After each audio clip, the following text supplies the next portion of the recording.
If you want to be a part of the conversation before it happens here on YouTube, click that link in the description to join the free Courtside Financial Discord. What's going on, everyone? My name's Obi and welcome back to Courtside Financial.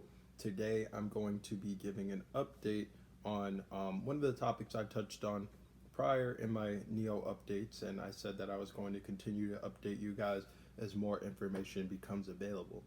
So before we get into the video, make sure you hit the like button, make sure you hit the subscribe button, and leave a comment down below. I certainly would like to know your guys' thoughts on this topic that we're going to get into today.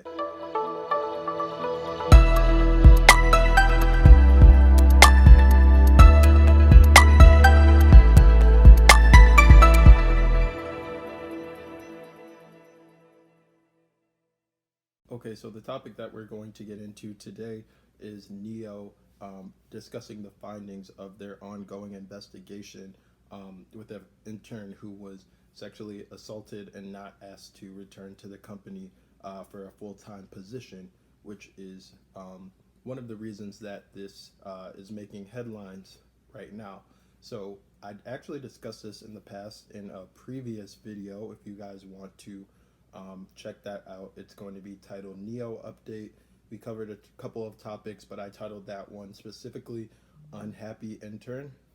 And so for those of you who didn't watch that video, I'm going to give you guys a brief synopsis of what I get into in that video if you don't, find the time to go check it out. Essentially, there was an intern for NIO who was sexually assaulted by a coworker at NIO. And she actually had video evidence of this person trying to sexually assault her. So when the police arrived, they arrested that person on site, and he was quickly sentenced to 10 months in prison.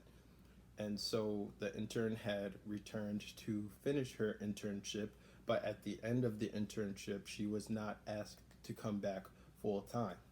Now, the intern had claimed that she was not asked to come back for a full-time position because NIO viewed her as negative publicity, viewed her as a risk to the company's perception. And so the victim went on social media outlets and has been very outspoken about it. And NIO actually had responded. And like I said, I'm not going to get into all the... And NIO had responded and basically said that they were going to look into this and do an investigation. And so the findings of that investigation in a report they released are stating that this intern was not denied because she was a risk to public perception, but actually being denied coming back as a full-time employee because the company did not. And so this discussion that's been causing a lot of controversy around the company, around the brand, is causing even more controversy. There's people who have questions like, why would NIO offer this person an internship if they don't have enough vacancies to bring that person on full time? And I'm sure that NIO has brought on other people full time as well. Like I said, guys, in the previous video, I'm a journalist, so I am trying to keep things objective and fair as possible, even though I am a shareholder, But anyways, there are lawyers looking into the situation, and so from a legal standpoint, what they're trying to determine, what the lawyers are trying to determine. Long story short, from a legal standpoint, was this person actually not being retained because there isn't enough vacancies, or was this person not being retained because their PR saw this person specifically as a risk to the company? And so according to a lawyer interviewed by the media outlet The Paper, even if they're not held accountable legally, which obviously I think if that is the reason that this person wasn't brought back on full time, they should be held accountable legally.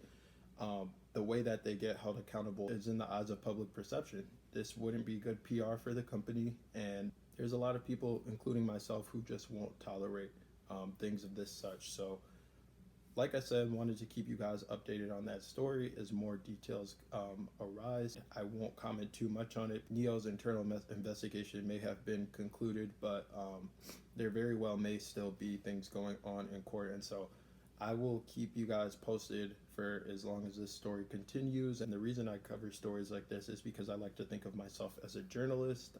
You have to cover the good, you have to cover the bad, and you have to try your best to do it as objectively as possible. So anyways, that's going to be it for this video. I hope this video was informative. I hope you guys find these types of updates necessary outside of just the technology. We want to know everything that's going on in the company. So anyways, make sure you hit the like button, make sure you hit the subscribe button, and leave a comment down below. And if I'm looking off to the right, it's because I'm recording this on my iPad today.